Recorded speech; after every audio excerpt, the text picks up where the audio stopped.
겠습니다. 살아계신 하나님 아버지 참으로 감사합니다. 함께 예배드릴 수 있음에 감사를 드립니다.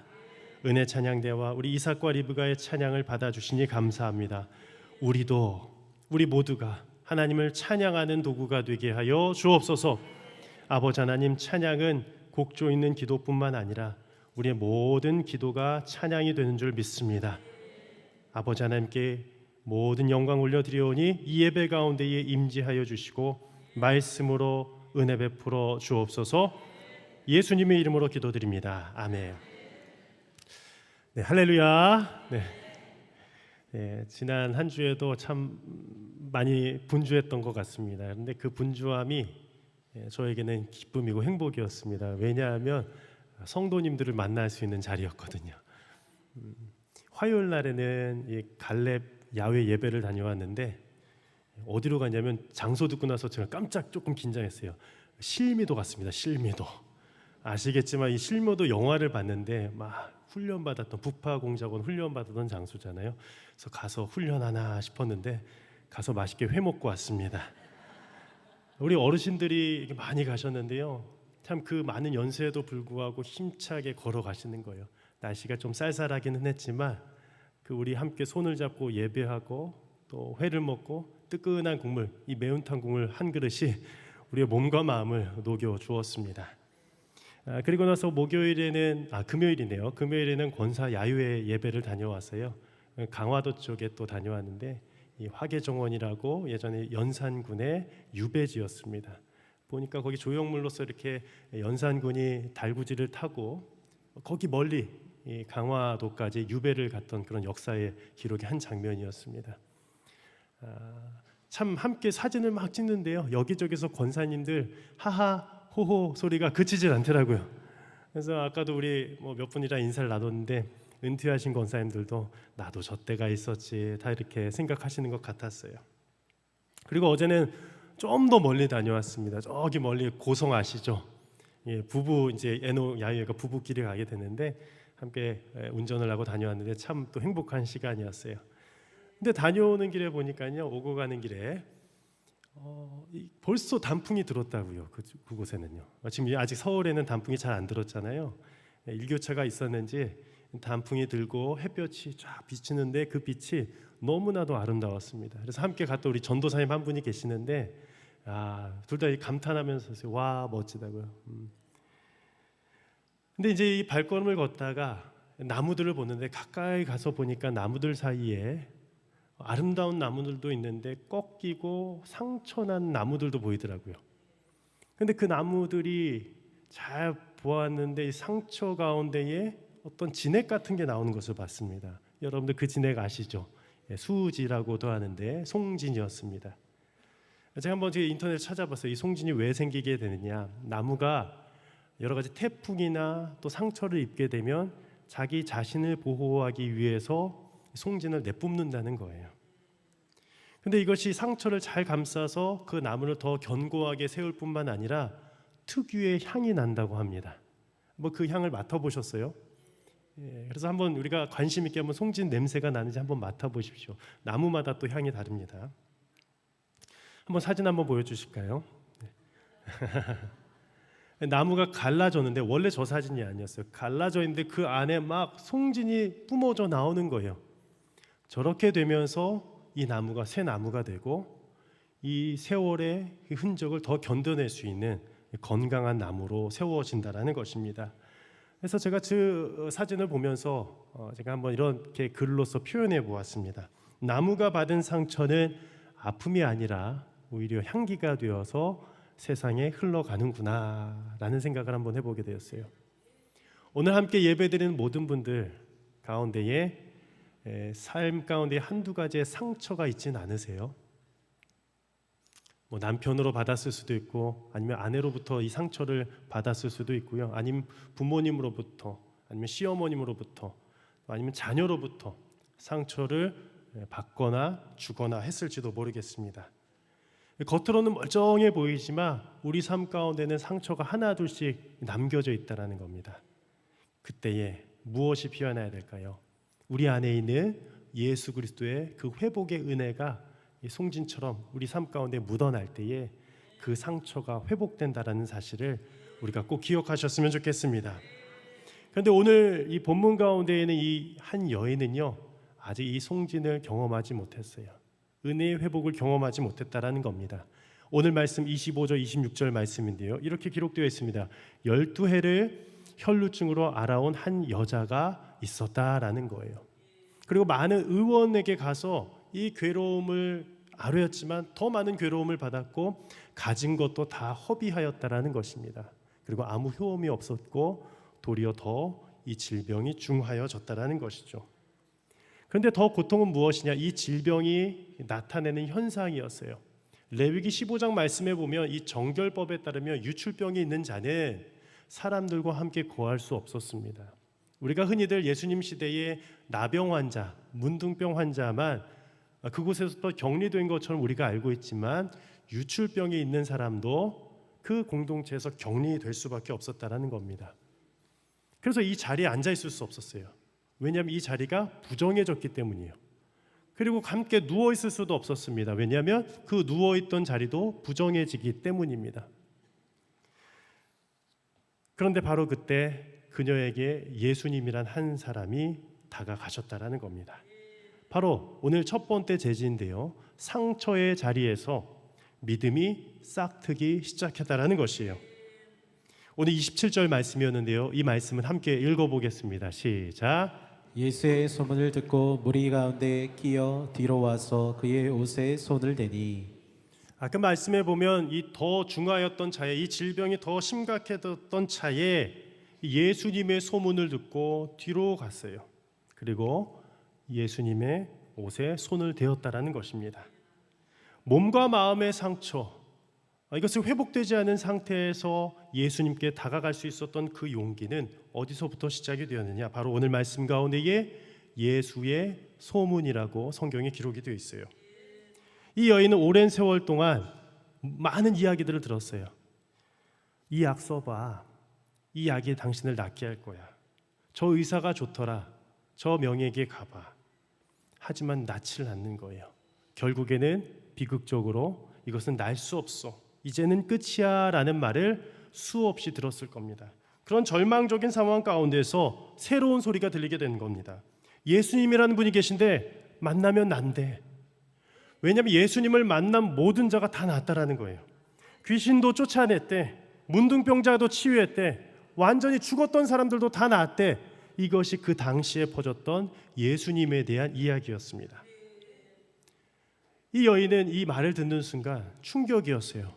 만나보고 싶은 거예요. 그 당시에 수많은 사람들이 모였습니다. 그런데 그곳을 비집고 가서 예수님을 만져보고 싶어서 그 옷자락을 만졌던 겁니다. 그런데 이 세상에도 많은 무리가 있잖아요. 사람들이 있습니다. 그런데 이 여인의 이 행동에 우리가 초점을 두고 살펴보아야 되는 이유는 함께 주님 앞으로 나아가는 사람들 가운데도 주님 앞에 손을 내미는 사람들이 있는 반면 여전히 내밀지 않고 가만히 그 자리에서 방관하는 사람들도 있으며 그냥 멀리서 주님을 보는 것을 만족하는 사람들도 있다는 것이에요. 오늘 이 말씀 가운데 이 혈루증 앓는 여인에게 주셨던 그 간절함, 주님 앞에 내밀었던 그 옷자락을 만지기를 원하는 그 손길이 우리들의 삶 가운데도 있어야 될 줄을 믿습니다.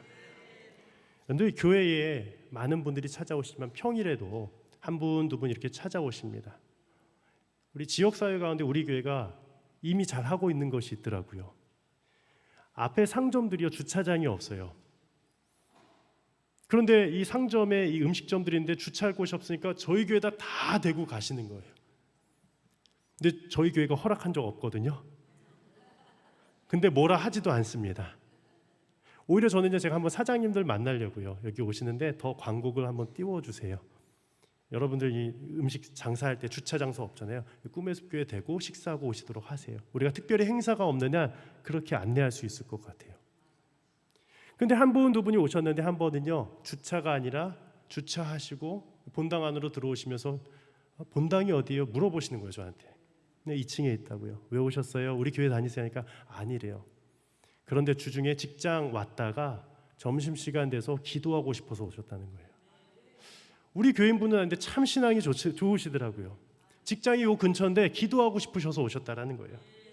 그 모습을 보면서 오늘 이 말씀 준비하면서 이 여인은 이분은 제가 집사님인지 권사님인지는 모르겠지만 주중에도 하나님을 더 만나고 싶어서 그 옷자락 만지고 싶어서 오신 분과 같구나라는 생각이 들었습니다. 여러분들 이 옷자락이라는 것은요, 오늘 말씀에는요 이 겉옷가라고 되어 있습니다. 그런데 평행본문인 마태복음 9장 말씀에 보면 이 헬라어로 크라스페돈이라고 나옵니다. 이것은 옷자락의 끝을 말합니다. 옷의 가장자리, 그러니까 옷의 술을 말하는 거예요. 그런데 이것이 민수기 15장 말씀에 보면 이런 해석으로 나옵니다. 이스라엘 자손에게 명령하여 그대로 그들의 옷단귀에 술을 만들고 청색끈을 그 귀에 술에 더하라. 39절을 함께 읽어볼까요? 시작. 이 술은 너희가 보고 여호와의 모든 계명을 기억하여 준행하고 너희를 방종하게 하는 자신의 마음과 눈의 욕심을 따라 음행하지 않게 하기 위함이라. 그러니까 이 본문 말씀을 보면서 왜 옷자락 끝이었을까? 평행 본문을 보면서 마태복음에는 또 옷자락에 술을 만졌다라고 돼요. 마지막 부분을요. 왜 거길 만졌을까? 닫기 힘들어서요? 닿을 수 있는 부분이 그 마지막이 거기니까요. 그럴 수도 있습니다. 그런데 유대의 정서상 문화 가운데는요, 이 옷자락의 끝은요 중요한 것을 상징했어요. 이 끝은요 하나님의 말씀을 기억하라는 것이었어요. 특별히 어디로부터요? 너희를 방종하게 하는 자신의 마음과, 방종이 뭐예요? 마음대로 살면서 하나님을 떠나 사는 거예요. 우상 숭배하는 겁니다. 눈의 욕심을 따라, 눈이 뭘 바라보는 거예요? 막 음행과 세상 것들을 바라볼 수 있는데 그 옷술을 바라보면서 뭘 생각하라는 거예요? 하나님을 기억하라는 거예요. 여러분들 교회는요, 말씀은요 하나님을 기억하는 장소입니다. 우리가 이 자리에서도요 왔을 때에 주님의 그 옷자락을 붙잡고 싶은 심정이 있을 텐데 그때에 우리의 마음 가운데 이 마음이 있어야 돼요. 주님 기억하길 원합니다. 그리고 이 질병이, 이 여인이 왜 일어나는지에 대해서는 성경에 나오지 않았지만 만약에 그 여인이 성적인 어떤 행위로 인하여서 유출병이 생겼다면 그로 인해서 본인의 이 고통스러운 마음이 이 민수기 15장 말씀과 연결되어져서 옷자락을 기억하면서 이제는 내가 범죄하지 않겠습니다, 낫기를 원하는 그 간절한 마음으로 붙잡았을 것 같아요. 그리고 반대로 오늘 성경에 나와 있지 않기 때문에 한번 영적인 두 가지 영역을 상상해 보는 겁니다. 죄는 안 지었어요. 깨끗한 여인인데 그냥 그 유출병이 있을 수 있잖아요. 그냥 병이 있을 수 있습니다. 그러면 어떻게? 억울한 거예요. 왜냐하면 그 유출병이 있으면 사람들의 비난의 눈길이 다 모아졌기 때문이요. 너 죄가 있기 때문에 그 유출병이 있는 거야. 그 순간 가운데 이 민수기 15장 말씀 붙잡으면서 내가 다시 한번 정결케 원합니다. 이 모든 상처받은 마음들, 오해들 다 주님 안에서 해결함 받길 원합니다. 그렇게 기도하지 않았겠습니까? 우리 일상 가운데도 이런 두 가지 상황 가운데 계신 분들이 계실 수 있어요. 내가 어떠한 죄악으로 인해서 어떤 질병이 걸렸다라고 생각하는 분들이 계실 수도 있고, 아니요 나는 그렇지 않은데 그냥 나도 모르게 이 아픔이 있는 거예요. 그때에 우리는 어떻게 행동해야 되느냐? 그 옷자락을 만지기를 사모해야 된다는 것이에요. 그녀는 옷자락을 만지고 조용히 물러가려고 했습니다. 그런데 어떻게 하셨어요? 두 번째인데요, 예수님은 상처난 자의 손길을 이미 알고 계셨다라는 거예요. 우리 30절 말씀인데 한번 읽어볼까요? 시작. 예수께서 그의 능력이 자기에게서 나간 줄을 곧 스스로 아시고. 아무도 몰랐습니다. 그리고 그녀 자신도 오늘 성경에 보면 본인의 이 병이 나은지를 몰랐어요. 예수님이 말씀하시니까 알았어요. 근데 예수님은 다 아셨어요. 능력이 나가고 그 혈루증 앓던 여인이 나은 것을 알았어요. 그리고 31절 말씀에 제자들이 이렇게 얘기했습니다. 제자들이 여짜오되 무리가 애워싸 미는 것을 보시며 누가 내게 손을 대었느냐 물으시니까 하되. 누가복음 8장에 보면 이 얘기를 베드로가 한 것으로 나와요. 베드로는요 이렇게 말씀드렸어요. 예수님, 누가 안 만졌어요. 그냥 밀친 겁니다. 사람이 많아서 밀쳤어요. 능력이 빠져나갔다고요? 아니에요. 아닐 거예요. 그러나 예수님은 그 능력이 빠져나가는 것을 분명히 아셨다는 거예요. 이 순간에도 예배드리는 한 분 한 분, 진짜 주님 앞에 집중하면서 그 옷자락을 만지기를 원하는 분들 누가 하실까요? 많은 사람들 몰라도 돼요. 아니 목사도 몰라도 돼요. 누가 하실까요? 예수님이 아신다는 겁니다. 제가 지난주 화요일 날 갈렙 야유회를 다녀왔는데요. 이 부분은 제가 1, 2부 때는 간증을 나누지 않았는데 이런 경험이 참 오랜만이라 또 거의 처음이었던 것 같아요. 저에게는요. 그때 이제 회를 맛있게 먹었잖아요. 매운탕도 먹었습니다. 매운탕을 먹고 요즘에는 거기다가 뭘 넣을까요? 라면 사리도 넣습니다.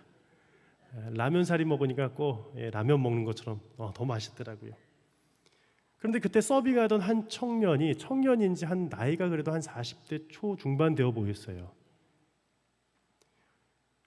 갑자기 저에게 오더니 우리 장로님들이랑 같이 앉아 있는데 혹시 교회에서 오셨어요? 그럼 목사님 계세요? 그럼 저 좀 기도해 주세요. 그러는 거예요 갑자기.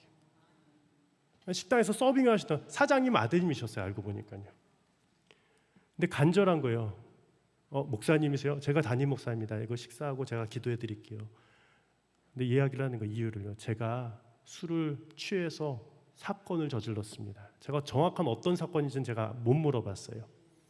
근데 이것 때문에 지금 경찰에서 지금 여러 가지 법적인 조치 진행 가운데 있습니다. 라고 얘기를 하는 거예요. 그것 때문에 기도받고 싶은 마음이 너무 불안하대요. 그래서 식사를 다 마치고 우리 장로회 회장님과 함께 남아서 우리 전도사님과 함께 기도를 해드렸습니다. 제가 간절히 기도했어요. 더 크게 기도했습니다. 그때 야외 장소였거든요. 근데 저기서 아버지가 막 울기 시작하는 거예요. 아버지가 계시는데 사장님. 그리고 그 청년이요. 그렇게 눈물 흘린 거 내가 요즘에 정말 오랜만에 봤어요. 닭똥 같은 눈물이 뚝뚝뚝뚝 떨어지는 거예요. 여러분들 우리가 간절하지 않으면 이 눈물이 안 나오잖아요. 저도 그런 간절함 없으면 잘 안 나와요. 그래서 그 간절함을 달라고 기도하는데 이 청년의 마음 가운데는 간절함이 있더라고요. 펑펑 수도꼭지를 튼 것처럼 계속 흐르는 거예요. 뚝뚝뚝뚝. 그리고 제가 말씀드렸어요. 그때 술 취하셨죠? 이제 술 끊으시길 바랍니다. 새 삶을 사십시오. 여러분들, 저는요 이 눈물의 기도, 저는 그 분이요 저한테 와서 이렇게 기도받는데 여기 그냥 의자에 앉으세요 했는데 털썩 무릎을 꿇는 거예요. 먼저 흙바닥에서요. 흙바닥에서. 여러분들 그런 간절함은 우리들에게 하나님께서 마음 주시지 않으면 안 되는 겁니다. 내 문제가 진짜 해결돼야 되는 그런 정말 급박한 상황이 아니면 그러지 않아요. 우리 가운데에도 그런 상황 가운데 계신 분이 계실지도 몰라요. 우리 가정이 아니라 우리 친척의 어떤 상황일 수도 있습니다. 누군가의 상황일 수도 있습니다. 그런데 그때 어떻게 해요? 간절히 주님 앞에 나와 무릎 꿇고 그 옷자락 만져야 돼요. 그때에 주님이 치료하여 주시고 회복시켜 주실 줄을 믿습니다. 여전히 나오지 않는 자들에게는 주님이 지금 이렇게 말씀하고 계세요. 우리 함께 읽어볼까요? 너는 함께 읽습니다. 시작.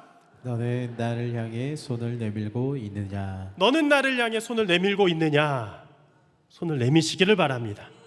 그래야 살 길입니다. 마지막으로 세 번째, 예수님은 상처의 흔적을 은혜의 발자취로 바꾸어 주시는 분입니다. 우리 33절 34절 말씀 함께 읽어볼까요? 시작.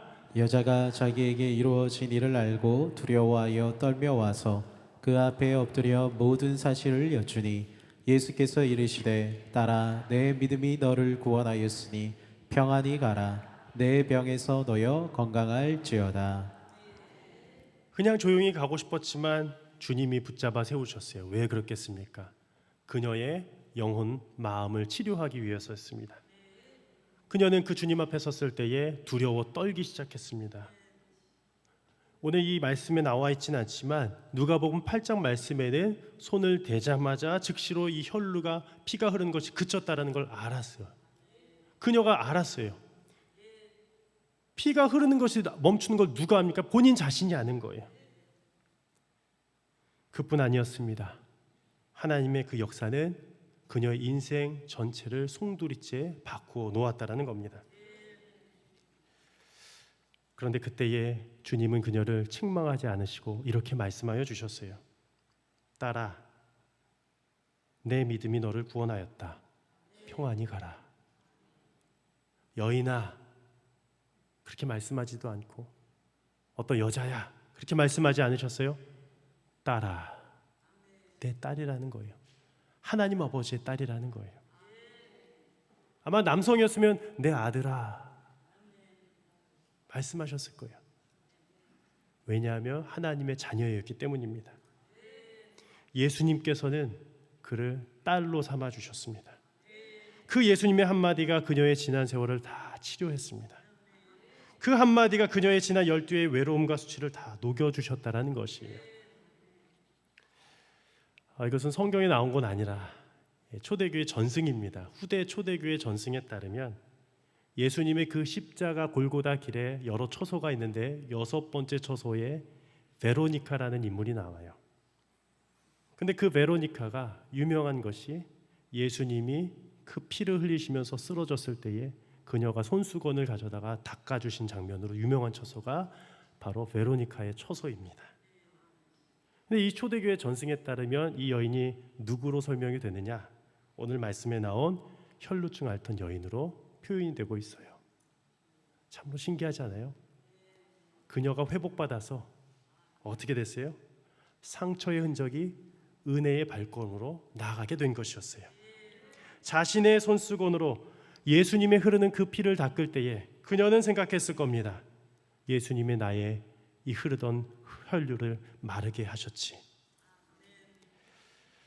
제가 한 목사님의 얘기만 드리고 말씀을 마치도록 하겠습니다. 미국의 이 잭 헤이포드라는 목사님이 계시는데요. 이분은 태어날 때부터 목이 꺾여서 태어났다라고 합니다. 그래서 이제 며칠 후면 이제 죽음을 앞두고 있는데 고칠 방법이 없어서 병원에서도 병원비를 안 받겠대요. 미국의 의료비가 그렇게 비싸잖아요. 못 고치니까요. 그래서 이제 죽음을 앞두고 있는 상황 가운데서 캘리포니아 롱비치에 있는 포스케어 교회에 이 어머니와 아버지가 이 아이 잭 헤이포드 목사님을 데리고 간 거예요. 왜냐하면 그때마다 수요 성령 집회가 있는데 뜨거운 기도가 있는 집회였기 때문입니다. 그리고 함께 기도하기 시작했어요. 이 아이를 치료하여 주옵소서. 그런데 놀랍게도 그 잭 헤이포드 목사님의 간증집에 있거든요. 다음 날 난 거예요. 목이 곧아진 거예요. 하나님의 역사예요. 그런데 또다시 불행하게도 이 다 나은 줄 알았는데 2년 후에 3살 때에 소아마비가 찾아옵니다. 갑자기 아이가 3살이면 이제 걸어야 되잖아요. 아장은 잘 걸어야 되는데 걷질 못하는 거예요. 병원에 또 가보니까 소아마비 진단이 있는 거예요. 그러나 그의 부모님이 오래전에 그 기도의 장소를 생각나고 다시 찾아갔어요. 기도받기를 원했습니다. 이번에는 목사님과 더불어서 장로님들이 함께 기도하기 시작했는데 기름을 붓고 기도하기 시작했다라는 것이에요. 그리고 나 그 아이가 기도 가운데 잠이 들었어요. 깨어나지 않았습니다. 죽은 줄로만 알았는데 목사님이 집으로 데려가라 라고 했어요. 다음 날 아침 의사에게 다시 찾아갔는데 걸을 수 있었어요. 걸으면서 갈 수 있었어요. 저는 뭐 어떤 신비로운 얘기하는 것이 아니라 진짜 잭 헤이포드 목사님에게 일어난 간증집을 제가 소개해드리는 거예요. 하나님은 지금도 역사하시는 분이십니다.